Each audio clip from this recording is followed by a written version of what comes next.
seorang koruptor sebagai pertanggungjawaban moral. Saya mau minta klarifikasi, ini tanggung jawab siapa? Bapak malu nggak sih? Apakah saya dengar permintaan maaf yang benar seolah-olah korban?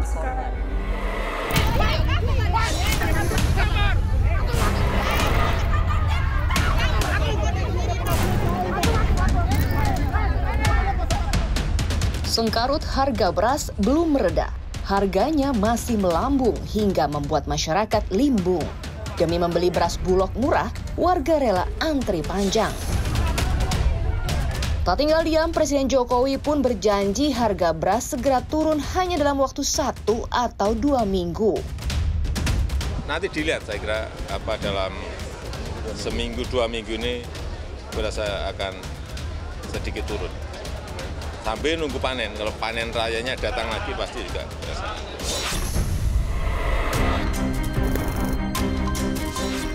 Namun janji tinggal janji. Ucapan Jokowi ternyata tidak sepenuhnya terbukti. Hampir 1 bulan usai Jokowi berjanji, harga beras ternyata masih tinggi.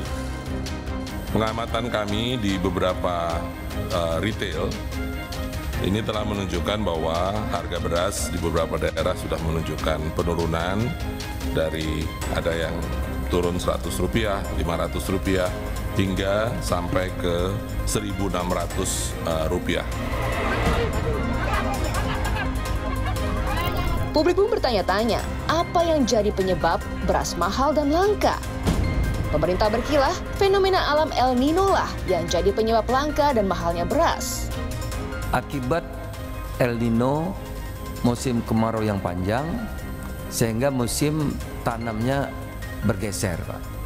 Akibat musim tanam yang bergeser itu, maka beras lokal ya kurang, Pak. Tidak hanya kita, ini seluruh dunia. Nah, akibatnya pemerintah itu melakukan langkah cepat, kita impor beras besar, Pak. Selain El Nino, banjir bansos saat pemilu dituding jadi biang keladi hilangnya beras di pasaran. Namun pemerintah membantahnya. Kalau bansos itu nggak ada kaitannya sama harga, tetapi ini memang negara hadir kepada, bukan bansos, bantuan pangan, saya koreksi ya. Bantuan pangan beras pemerintah itu memang ditiadakan tanggal 8 sampai dengan 14 Februari untuk penghormatan kepada pemilu. Uniknya, tidak sedikit anggota dewan yang mengakui jor-joran bansos telah berujung pada meroketnya harga sembako. Kita kemarin kampanye, kita sendiri banyak melakukan bansos, baik pilpres maupun pileg. Setelahnya yang tertinggal sekarang adalah kenaikan harga barang-barang kebutuhan pokok. Semua pada nelpon, tentu teman-teman yang menang juga rasanya nggak enak, apalagi yang nggak jadi.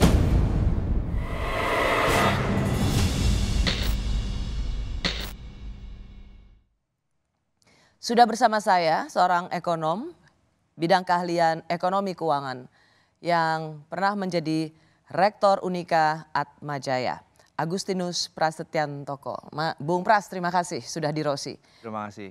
Bung Pras, kita diramaikan dengan harga beras yang melambung tinggi, luar biasa kenaikannya. Tetapi juga ada rasa-rasanan gitu, ada analisa dan dugaan bahwa kenapa harga beras itu tinggi sekali karena langka dan itu akibat bansos yang jor-joran selama masa kampanye. Saya ingin dengar dulu penjelasan dari Anda. Apa yang bisa Anda katakan dari analisa ini? Jadi begini, kalau kita berangkat dari konseptual dulu ya, kalau kita ngomong soal harga itu kan dari demand and supply ya. Saya kira udah dijelaskan kenapa kok harga tinggi, karena pasokan di dalam negeri kurang, lalu permintaannya tetap tinggi dan sebagainya. Tapi ada satu aspek lagi selain supply and demand, yaitu distribusi.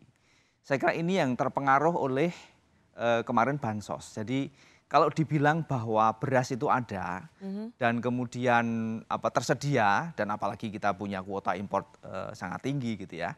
Sebetulnya kan secara teoritis barang itu ada gitu. Ya. Tetapi kenapa harga mahal? Saya kira problemnya ada di distribusi. Oke, jadi barangnya ada, tetapi tidak dapat didistribusikan dengan baik ke masyarakat. Ya. Sehingga itulah menjadi langka. Betul. Dan salah satu problem kenapa distribusi menjadi permasalahan sehingga harga naik, salah satu kemungkinannya adalah karena memang kemarin konsentrasinya dibagi untuk bansos. Dan bansos ini kan kita tahu ini satu boleh dibilang satu alat politik yang penting ya dalam pemilu, dan ini bukan hanya soal pemilu kita sekarang, itu pemilu Kalau juga begitu, begitu. kenapa distribusi untuk bantuan pangan waktu kampanye bisa lancar? Waktu mendekati pilpres, pemilu legislatif bisa lancar, kenapa distribusi setelah kampanye jadi nggak lancar? Jadi saya kira memang sebelumnya konsentrasinya adalah barang itu ada, beras itu ada, tetapi dipakai untuk kepentingan bansos. Ketika selesai bansos, mungkin ada problem dengan import sudah mulai dilakukan, tetapi belum sampai kepada distributor. Ini kan saya kira yang juga diakui oleh pemerintah, itu sekarang ini konsentrasinya adalah memastikan bahwa beras itu sampai kepada penerima, sentra-sentra penjualan dan sebagainya gitu. Jadi saya kira kalau dari sisi angka ya, bahwa beras itu ada, itu memang ada, tetapi memang sangat mungkin itu belum sampai kepada distribusi yang dekat dengan penerima akhir, sehingga harga tetap dalam situasi yang tinggi. Gitu. Jadi kalau misalnya tetap ada orang yang mengatakan beras itu mahal, Anda mengatakan ini soal distribusi, bukan karena tidak ada beras di tanah air, artinya memang selama ini ketersediaan beras itu hanya dikonsentrasikan demi waktu bansos untuk kampanye aja, Dok? Saya kira itu masuk akal ya, karena kan kepentingan untuk 3 bulan pertama sampai pemilu itu konsentrasinya di sana. Dan kita tahu bahwa bansos itu tidak hanya program pemerintah dalam arti yang dilaksanakan oleh pemerintah, tapi juga saya kira calon legislatif itu juga menggunakan ini sebagai amunisi untuk melakukan kampanye dan melakukan usaha untuk terpilih, dan itu bansos juga elektoral lah. Nah, jadi kira-kira kalau mau disederhanakan ya, supply itu ada, tetapi konsentrasinya memang untuk kepentingan elektoral. Jadi nggak benar ya bahwa gara-gara bansos yang jor-joran maka beras jadi langka, bahkan mungkin secara ekstrim disebut tidak ada gara-gara udah lebih dahulu diberikan sebagai bantuan ketahanan pangan atau bansos. Saya kira kalau tidak ada tidak benar ya. Saya kira tidak benar bahwa karena bansos lalu barang itu tidak ada. Tetapi memang ada problem dengan distribusi setelah itu. Karena barang itu sebenarnya ada kan, dan bahwa pemerintah kemudian melakukan import yang lumayan besar soal beras ini, saya kira itu juga menunjukkan bahwa sebetulnya supply beras itu ada. Kalau begitu apa penjelasannya kalau Anda ingin katakanlah bahwa bansos waktu pemilu adalah sesuatu yang memang tidak terhindarkan gitu. Jadi bansos yang bersifat elektoral atau keterpilihan. Apakah ini juga yang menjelaskan mengapa bansos di tahun 2024 ini begitu tinggi, bahkan jauh lebih tinggi di saat masyarakat Indonesia itu jauh lebih menderita di saat pandemi? Kalau kita lihat perspektifnya lebih luas ya, bahwa yang namanya politik elektoral itu selalu digunakan oleh setiap rejim di setiap pemilu dan mungkin di semua negara gitu ya. Cuman intensitasnya yang berbeda. Nah, kali ini sangat mungkin intensitasnya tinggi. Dan karena itu mungkin kemudian mengganggu distribusi. Saya kira ini problemnya adalah problem kemudian agak teknokratis. Dalam arti kepastian instrumen-instrumen itu memastikan bahwa barang itu ada selain untuk kepentingan elektoral ini. Gitu. Ya, jadi, tetapi itu pertanyaan saya adalah soal besarnya bansos. Ya. Dalam sejarah bansos, mengapa bansos di tahun 2024 yang tahun politik jauh lebih besar dibandingkan bansos ketika bangsa ini jauh lebih menderita waktu pandemi? Kalau kita sekali lagi lihat perspektifnya tidak hanya dalam konteks ekonomi ya, tapi juga dalam konteks politik, saya kira problemnya adalah bahwa setiap pemilu itu selalu ada kecenderungan untuk menggunakan keuangan negara untuk kepentingan elektoral. Itu sesuatu yang alamiah. Kalau kita lihat dalam pengalaman kita sendiri juga siap ada pemilu, selalu ada upaya untuk melakukan usaha elektoral melalui keuangan negara. Tetapi ketika kontrol dan check and balances itu terjadi, itu tidak terjadi dalam intensitas seperti sekarang. Jadi saya kira kalau kita baca dalam konteks yang lebih luas, memang nampaknya sekarang ini ya secara ekonomi politik checks and balancesnya itu agak lemah, sehingga memang kemudian upaya-upaya untuk menggunakan instrumen keuangan negara untuk kepentingan elektoral itu agak lebih intensitasnya agak lebih tinggi dibandingkan periode-periode sebelumnya. Dan memang dalam sejarah bansos demi elektoral atau bansos di masa pemilu itu menjadi sebuah keniscayaan dalam setiap rezim. Betul. Kalau kita ingat dulu juga, nanti saya akan masuk ke situ, 2009 ada Pak SB dengan BLT-nya. Tetapi memang tadi saya menggarisbawahi soal intensitas. 2024 ini memang intensitasnya yang jauh lebih masif. Saya mau masuk apa yang dikatakan oleh Sri Mulyani Indrawati, Menteri Keuangan. Ketika banyak kritikan atau sorotan tentang bansos. Ini adalah cara untuk membangun pemahaman kepada masyarakat mengenai pentingnya keuangan negara, dan dengan demikian masyarakat juga akan ikut tentu dalam hal ini mengawasi dan seterusnya dan seterusnya. Sedangkan yang tidak mampu, mereka mendapatkan bantuan dari pemerintah dan mereka harus tahu uangnya dari mana. Ini untuk menciptakan suatu iklim akuntabilitas dan juga ownership atau rasa memiliki terhadap negara ini dan seluruh rakyat Indonesia. Ini diucapkan oleh seorang Menteri Keuangan ketika orang memberikan sorotan pada bansos demi pemilu. Sebenarnya bagaimana memaknai pernyataan Menteri Keuangan ini? Apakah ini mampu meredakan kecurigaan kita tentang penggunaan bansos? Saya kira beliau mengingatkan ya bahwa bansos itu dibiayai oleh keuangan negara, dan keuangan negara itu sebenarnya milik rakyat. Jadi kalau rakyat mendapatkan bantuan sosial itu bukan karena semata-mata kebaikan hati pemerintah dan presiden tertentu dan mungkin kelompok tertentu, tapi ini adalah sebuah desain ya, sebuah kebijakan dari pemerintah siapapun dia tanpa nama gitu ya, pemerintah manapun gitu, untuk memberikan bantuan sosial dalam situasi yang memang masyarakat memerlukan bantuan itu sendiri. Saya kira jelas sekali bahwa statement itu mengatakan bahwa bantuan sosial jangan dikaitkan dengan kepentingan elektoral dalam konteks pemilu. Bagaimana kemudian ada orang berspekulasi bahwa ini ada bansos yang memang sengaja dipaksakan dari pos anggaran yang sebelumnya tidak dialokasikan. Apakah ini juga tersirat maksud itu atau enggak? Sama sekali bukan. Lebih ke arah bahwa bansos adalah dari negara dan memang sudah dialokasikan sesuai dengan posnya. Betul. Jadi saya memaknai ya statement itu adalah untuk menempatkan pada proporsi yang sebenarnya. Jadi yang namanya bantuan sosial itu adalah bantuan yang diambil dari keuangan negara, dan uang negara adalah milik rakyat juga, sehingga sebetulnya ya dalam arti tertentu rakyat itu tanpa harus punya beban politik untuk memilih siapapun dan kemudian preferensi pada siapapun, sebenarnya dia punya hak untuk mendapatkan itu. Karena dia dalam situasi yang kurang beruntung ini mendapatkan bantuan sosial dan itu bersumber dari keuangan negara. Bung Pras, pertanyaan saya begini. Melanjutkan soal upaya menstabilkan harga. Anda katakan tadi soal distribusi. Jadi ini sedikit banyak bisa menjelaskan pada publik untuk tidak lagi bersyakwa sangka atau mencurigai bahwa harga beras mahal karena beras habis gara-gara bansos yang jor-joran. Itu sudah Anda jawab bahwa ini masalah distribusi. Tapi pertanyaannya, Presiden sendiri setelah pencoblosan 15 Februari itu mengatakan lihat saja dalam sepekan, 2 pekan harga akan kembali normal. Tetapi per hari ini saat kita bicara, hari Kamis tanggal tanggal berapa sekarang ini? 14 Maret itu diakui sendiri oleh Kabulok, ya turun tetapi relatif kecil kalau kita bisa bilang.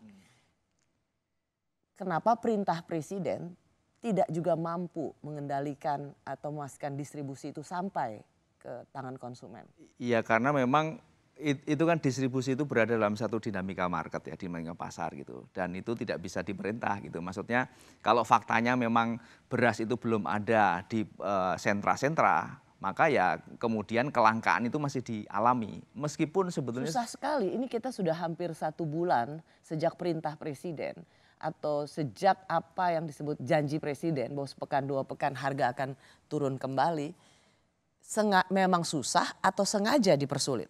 Saya kira itu kurang diantisipasi ya. Jadi oleh birokrasi yang mengurusi ini itu tidak diantisipasi dengan baik, sehingga memang ketika diperintah oleh seorang presiden pun tidak serta-merta karena memang secara teknis itu tidak mudah untuk mendistribusikan beras dalam hal ini secara baik sehingga bisa menurunkan, sehingga direspon oleh market harga turun. Ini juga menunjukkan bahwa memang ada dinamika market di dalam perberasan ini yang mungkin memang tidak serta-merta bisa mengikuti dinamika pasar gitu, karena mungkin ada kekuatan-kekuatan yang menguasai market sehingga bisa menentukan harga gitu. Jangan-jangan bisa akan terjadi seperti minyak goreng. Apa kita akan mendengar akan adanya tersangka mereka yang dituduh mengumpulkan minyak goreng, karena sudah disebut juga, sudah disinyalir ada 10 perusahaan besar yang sengaja menimbun beras. Apakah akan ke arah situ? Kita juga harus akui bahwa bansos yang dilakukan besar-besaran di dalam waktu menjelang pemilu ini juga menurunkan kemampuan pemerintah untuk melakukan operasi pasar ketika terjadi kenaikan harga. Jauh lebih besar dari impor-impor tahun-tahun sebelumnya, bahkan juga menjelang pemilu 2019. Saya memang lihat, cermati gitu ya, setiap menjelang pemilu itu impor beras itu tinggi Pak. Nah cuman yang menjadi masalah adalah ketika sudah impor tinggi, timbul kelangkaan dan juga dengan harganya juga sangat mahal. Jangan presiden kita teriak-teriak terus masalah ketahanan pangan, kedaulatan pangan, tapi apa yang terjadi itu bukannya semakin membaik, semakin memburuk. Impor beras tadi disampaikan Pak Mendak 3,5 juta ton. Saya juga ingin tahu kemana sih distribusi 3,5 juta ton impor terbesar sepanjang sejarah ini. Saya masih bersama ekonom senior yang juga pernah menjadi Rektor Universitas Katolik Atmajaya, Bung Agustinus Prasetyantoko. Bung Pras, kemarin banyak sekali pertanyaan dari anggota Dewan kepada Menteri Perdagangan, Kabulok, Kepala Badan Pangan. Kemana impor? Sepanjang sejarah ini adalah impor tertinggi yang pernah ada. Sebenarnya penjelasannya apa? Kita harus sampai sebegitu besar mengimpor beras. Kalau dilihat ya, dasar pemikirannya itu adalah satu. Karena memang ada resiko bahwa panen itu mundur atau berkurang atau bahkan gagal. Karena isu El Nino, karena perubahan iklim dan sebagainya. Yang kedua adalah bahwa pasokan global itu juga turun. Karena aspek yang sama, pengaruh yang sama ini. Karena itu di pasar global yang namanya dalam hal ini beras itu menjadi sesuatu yang makin langka. Dalam konteks yang seperti itu, saya kira semakin kita memiliki cadangan lebih banyak, itu lebih baik. Jadi kita memilih buffer. Tetapi situasi itu bukanlah situasi yang pertama kali dalam sejarah kita bernegara. Tapi kita tidak pernah sebanyak itu mengimpor beras. Jadi bukankah itu alasan yang sama dan selalu berulang? Tetapi untuk peningkatan impor berasnya lonjakannya luar biasa. Ya itu harus diakui adalah sebuah kelemahan yang saya kira fundamental sih ya bagi negara seperti Indonesia yang penduduknya banyak dengan konsumsi beras yang tinggi, tetapi tidak bisa membuat atau mengelola manajemen stok, manajemen persediaan secara baik. Itu saya kira catatan yang kita harus akui itu penting untuk menjadi masukan pemerintah untuk diperhatikan di masa depan. Bung Pras, bayangkan data BPS tahun 2023, Indonesia impor beras itu 3,606 juta ton, ini tertinggi. Karena peningkatannya 613% dibandingkan tahun sebelumnya. 600% peningkatan impor. Ya, kalau kita mendengarkan ulasan ahli ekonomi pertanian ya, yang mengatakan bahwa sebetulnya kalaupun ada risiko gagal panen itu mungkin koreksi produksinya itu sekitar katanya 500.000 ya ton gitu. Sementara ini kuota importnya sekitar 3,6 juta ton, itu kan sebetulnya masif sekali. Gitu. Jadi ini saya kira tidak bisa menjelaskan yang tadi saya sampaikan bahwa kalau import itu sudah terjadi, kenapa harga masih mahal dan masih langka gitu. Jadi kan memang ada banyak anomali dalam hal ini gitu ya. Karena impor beras tertinggi sepanjang sejarah, kenaikannya dibanding tahun lalu 600%, dan kemudian harga tetap mahal. dan kemudian barangnya juga tetap dianggap langka. Betul. Pasti ada sesuatu yang jauh lebih menjadi penyebab dibandingkan sekedar soal distribusi. 1 bulan distribusi tidak selesai juga. Rasanya apakah Anda hanya ingin cukup berbaik sangka terhadap apa yang terjadi? Ya, tentu saja kepentingan bansos ya, maksudnya beras untuk kepentingan pemilu itu jadi variabel. Kenapa saya kira pemerintah perlu cadangan sebegitu banyak gitu ya. Saya nggak tahu apakah 3,6 juta ton itu diproyeksikan kalau sampai pada waktu itu ya, perencanaannya itu pemilu sampai 2 putaran gitu ya, sehingga bansosnya lebih banyak gitu. Tetapi bahwa persoalan manajemen pangan ini memang persoalan yang tidak sekedar persoalan ekonomi, ini pasti ada unsur politik ya, political ekonominya gitu. Dan bahwa market di pangan ini juga market yang mungkin boleh dibilang mungkin ada semacam kekuatan besar, atau bahasa yang lebih sering dipakai adalah kartel gitu ya, sehingga memang ya sulit untuk dikendalikan harga itu karena dikuasai oleh beberapa pemain utama saja gitu. Jadi memang ini rumit ya tapi intinya bahwa kerumitan itu sebetulnya bisa diatasi gitu, asal ada kemauan. Nah, kita dulu pernah punya persoalan soal langkanya minyak goreng, dan kemudian itu ditengarai, ada pengusaha-pengusaha yang berusaha menimbun, dan kemudian itu berujung pada kasus hukum. Meskipun pengusaha-pengusaha yang kemudian akhirnya diproses hukum itu juga punya pembelaan, loh padahal kami juga ikut membantu loh kelangkaan minyak goreng di daerah-daerah tertentu. Apakah soal harga beras yang tinggi, pasokan yang dianggap langka, import yang begitu tinggi tapi tidak juga mampu mengendalikan harga beras yang sangat tinggi ini juga akan memakan korban pengusaha-pengusaha yang dianggap kartel atau menumpuk pasokan beras? Saya menduga ini mereka tidak berani bermain-main. Jadi setelah ini saya duga harga itu akan turun karena beras itu pasokan itu akan mengalir pada market gitu. Jadi sekali lagi ini memang situasinya tidak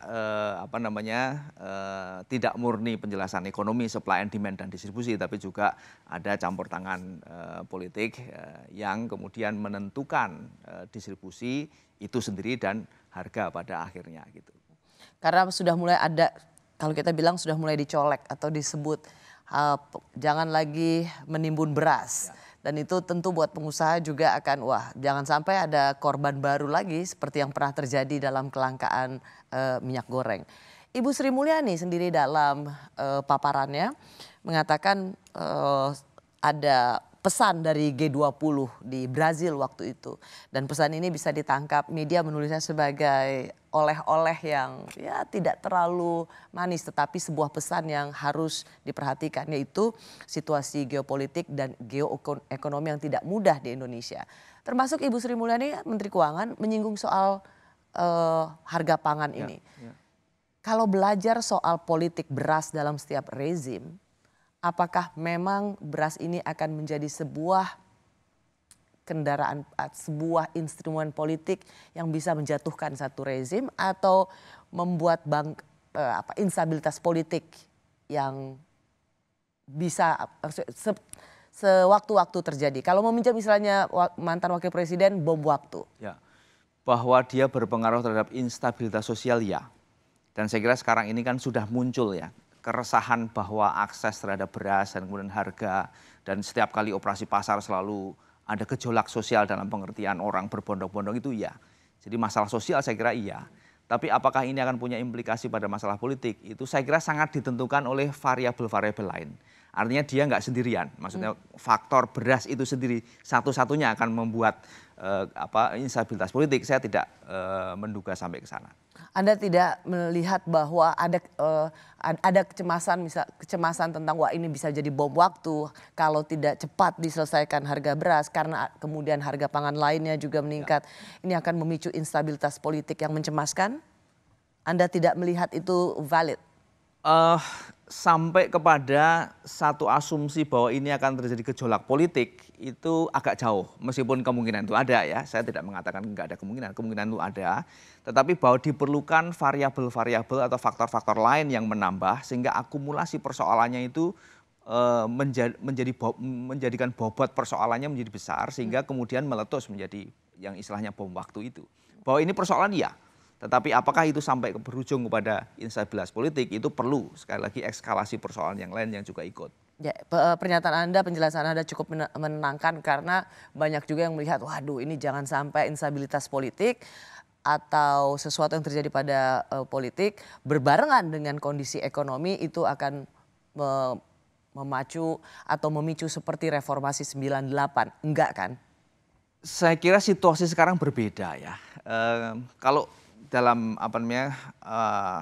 paparannya Bu Sri Mulyani itu mengatakan situasi dunia, tapi kan sebetulnya juga di akhir beliau mengatakan, dan itu faktanya begitu ya, bahwa kita tidak seburuk negara lain. Jadi sebetulnya kalau dibilang ekonomi dunia tidak sedang baik-baik saja, tapi kita itu relatif baik-baik saja. Dan artinya modalitas ekonomi kita itu sebenarnya cukup untuk tetap dalam situasi yang stabil, yang terus bergerak secara positif dan sebagainya gitu. Bahwa ada dinamika sosial, dinamika politik, iya. Yang ini saya kira membedakan sekali dengan situasi 98. Jadi kalau kita berpikir situasi ini akan berujung pada 98, saya kira kok masih asumsinya masih terlalu banyak gitu untuk sampai ke sana. Atau Anda ingin mengakhiri penjelasan itu dengan tidak akan terjadi seperti 98? Ya, dugaan sementara begitu. Tapi sekali lagi ini kan terus berkembang ya. Dan eskalasi itu tidak hanya pada satu masalah, tapi masalah-masalah yang lain. Kalau misalnya ada masalah-masalah lain yang juga tereskalasi gitu, itu kemungkinan itu tetap ada. Saya tidak. Itulah pentingnya bagaimana seorang Menteri Keuangan seperti Sri Mulyani menjaga APBN, disiplin fiskal, menjaga inflasi, sehingga di tengah kondisi dunia yang tidak baik-baik saja, sesungguhnya ekonomi Indonesia patut diacungi jempol. Ada subsidi BBM, ada subsidi dana BOS, ada makan siang gratis. Ketika sumber dana anggaran dipercaya tidak bisa menutupi semua subsidi dan program, jadi subsidi mana yang perlu dihilangkan? Program makan siang gratis dan susu gratis ini sudah ada di 76 negara dan sudah dirasakan manfaatnya oleh lebih dari 400 juta anak. Jadi ini bukan program yang mengada-ngada. Saya katakan nanti siapa yang mau masuk kabinet, siapa yang mau jadi menteri saya harus setuju. Anak-anak harus diberi makan siang. Kalau kau tidak setuju, tidak usah gabung di kabinet Prabowo Subianto. Simulasi kan gampang sekali, pergi sekolah cari makan, siswanya selesai. Tapi duitnya dari mana? Itu kan persoalan pokok nanti. Utang makin besar, bisa di atas 8.000, utang BUMN bisa 4.000-an, 6.000-an. Kemudian bunganya saya di atas 500 triliun. Saya masih bersama ekonom senior yang juga aktif mengajar dan ia sempat terpilih sebagai salah satu panelis debat Cawapres Desember 2023 lalu. Bung Agustinus Prasetyanto Bung, Anda menulis di artikel Harian Kompas soal makan siang gratis. Meskipun juga Anda memulai kalimat atau artikel Anda dengan mengatakan tidak ada sesuatu yang gratis, no free lunch. Jadi sebenarnya kalau dalam bayangan Anda, ikon atau janji presiden, calon presiden Prabowo, makan siang gratis ini sesuatu yang tidak mungkin terjadi, bisa terjadi, atau memang Anda juga masih bertanya-tanya? Gini, ide tentang makan siang gratis itu bukan jelek. It's a good gesture ya. Jadi itu adalah satu, dan pengalaman di negara lain juga membuktikan bisa gitu. Jadi itu sama sekali bukan jelek dan manfaatnya banyak sekali. Satu, tentu saja meningkatkan gizi bagi para siswa. Kedua, itu bisa mungkin di daerah tertentu itu meningkatkan partisipasi sekolah. Jadi kemauan untuk sekolahnya tinggi gitu karena ada insentif makan siang gratis. Dan berikutnya mungkin juga dalam konteks pembinaan karakter segala macam itu bagus ya, makan siang gratis, makan siang bersama di sekolah dan sebagainya gitu. Problemnya adalah ada dua kalau menurut saya. Satu adalah anggarannya. Mungkin anggaran itu kalau mau dipaksakan ini ya, kan bisa dicarikan anggaran itu. Satu, mengurangi beberapa pos yang lain dari postur anggaran kita. Mungkin dalam arti tertentu bisa menambah sedikit utang, defisit dalam hal ini. Jadi mengambil dari subsidi yang lain? Bisa Atau dilakukan. kedua, utang? Ya, defisitnya dilebarin sedikit meskipun masih tetap di bawah 3%, itu kan masih dalam tanda kutip itu masih aman gitu. Tapi problem yang kedua adalah ini secara operasional akan seperti apa? Oke, sebelum ke situ Bung Pras. Jadi Anda melihat makan siang gratis karena ini janji Presiden terpilih nantinya yang sampai saat ini berdasarkan real count KPU adalah Pak Prabowo, itu sebuah niat yang baik gitu. Menurut saya iya. Tetapi memang dipertanyakan sumber dananya dari mana. Ya. Ketua tim pakar kalau tidak salah dari Pak Prabowo dan Mas Gibran itu adalah mantan Gubernur BI Pak Burhanuddin Abdullah dan sudah menghitung katanya ada. Ya. Berarti Anda sendiri harusnya biayanya kan itu sekitar 450 triliun. Kalau ada sebenarnya kan berarti nggak perlu geser-geser, ada kok. Ya ada itu kan dalam arti ya itu tadi kan kemungkinannya cuma dua kan, menggunakan alokasi yang sudah ada ini untuk realokasi sebagian, tentu saja tidak bisa semua, dan mungkin ditambah dengan menambah defisit sehingga dana untuk 450 triliun itu ada gitu. Oke. Dan saya kira itu sesuatu yang komitmen aja kan. Kalau soal anggaran itu kan soal komitmen. Dan kalau komitmen pemerintah baru nanti itu memang menyediakan 450 triliun, saya kira nggak ada soal gitu. Apa yang tidak bisa diberikan oleh APBN gitu kan? Hanya tinggal diambilnya dari mana? Iya betul. Tapi saya lebih pada kompleksitas operasionalnya. Begini, saya merujuk pada satu studi yang dilakukan oleh Bappenas. Kalau ditanya sebenarnya atau studi itu bertanya, sebenarnya problem mendasar dari ekonomi Indonesia itu apa? Apakah infrastruktur, apakah SDM, apakah fiskal? Jawabannya iya. Tapi bukan yang pertama. Atau istilahnya itulah yang paling the most binding constraint ya. Jadi yang paling mengikat ya, paling menjadi constraint yang mengikat dari ekonomi kita itu apa? Ada jawabannya adalah soal regulasi dan institusi. Dan ini saya kira memang betul problem kita itu sekarang ada di regulasi dan institusi, dan itu menentukan sekali operasionalisasi sebuah program.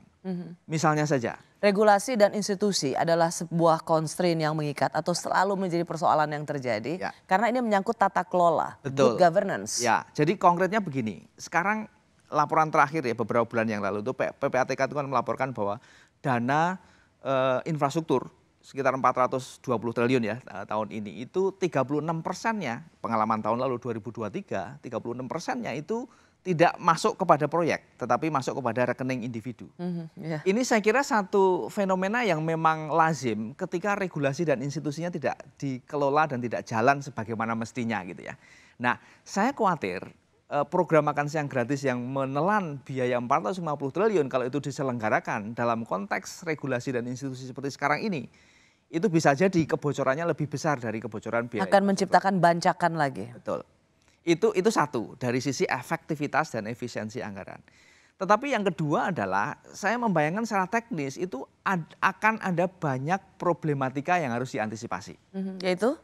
Soal siapa yang menyediakan makan gratis itu. Bagaimana menyelenggarakan standar kesehatan dan kualitas dari makanan itu sendiri. Jadi makanan itu kan paling mudah untuk dalam arti tertentu di downgrade kualitasnya gitu.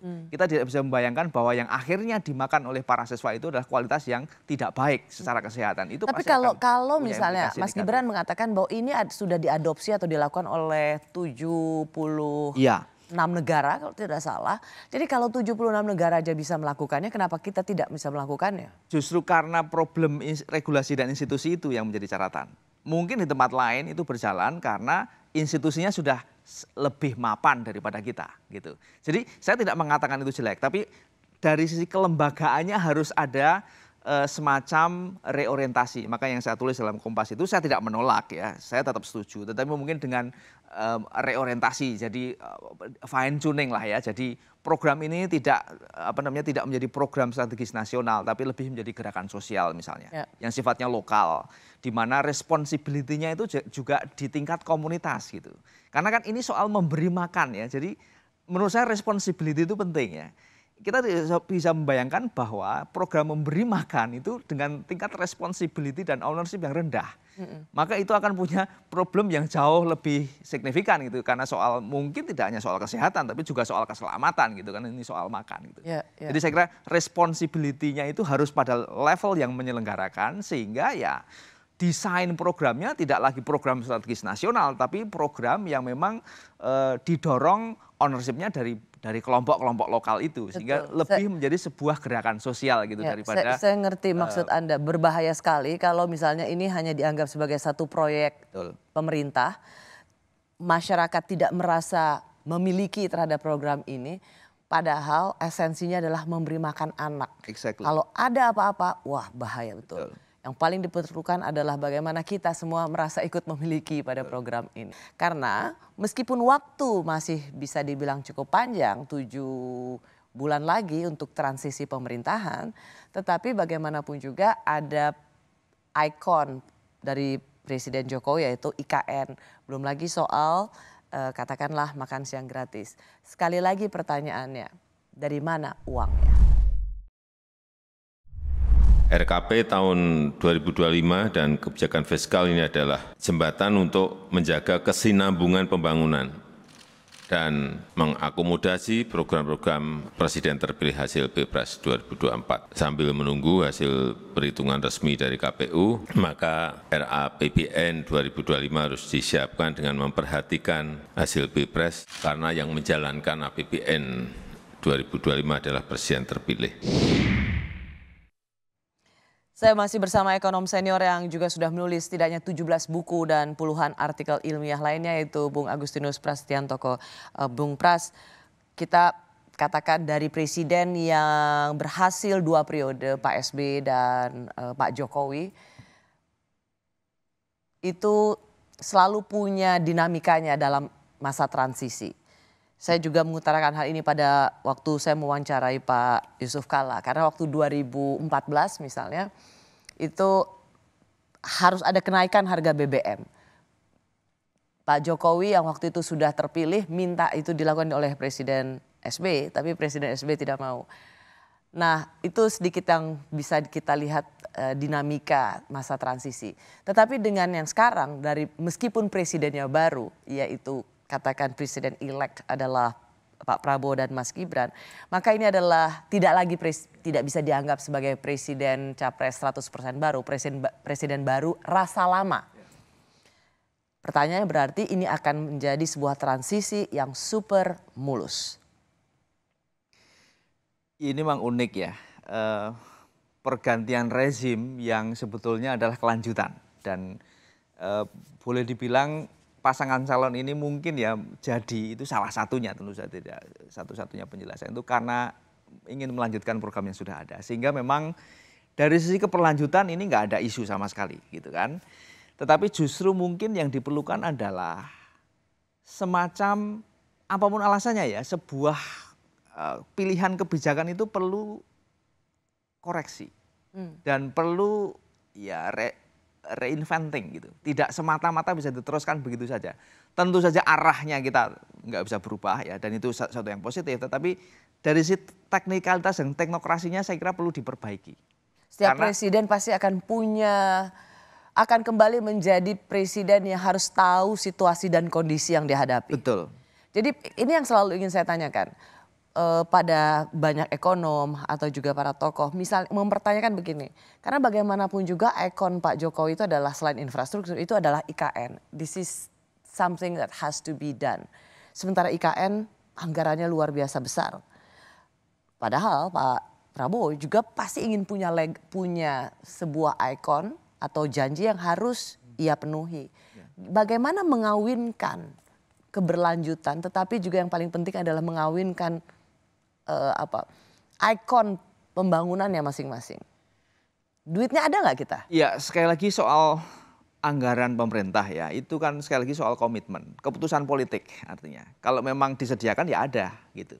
Dengan cara apapun? Ya dan salah satu yang sangat mungkin kemudian dilakukan kan melebarkan defisit kan atau menambah utang dan sebagainya. Yang sebenarnya kita juga masih bisa mengelola itu gitu. Tapi Saya kira satu catatannya adalah mungkin itu jadi catatan yang tidak terlalu baik kalau kita bicara soal bagaimana kita akan meningkatkan investasi dan sebagainya. Pasti investor akan punya catatan dengan arah fiskal yang mungkin kita bilang kurang disiplin atau lebih tidak disiplin daripada sekarang. Itu tentu saja menjadi catatan yang pertama.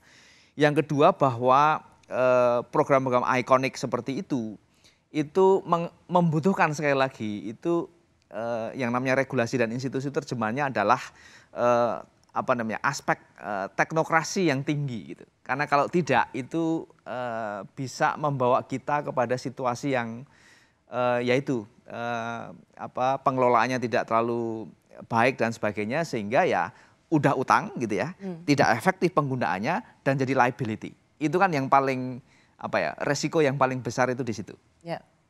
Nah, kalau begitu Sri Mulyani sendiri ada mengatakan bahwa dengan situasi geopolitik, geoekonomi saat ini, ia melihat bahwa investor itu ketika ingin menanamkan duitnya ke satu negara, itu tidak melulu tentang mencari profit. Tetapi apakah kita berteman, apakah kita memang selama ini punya relasi yang baik.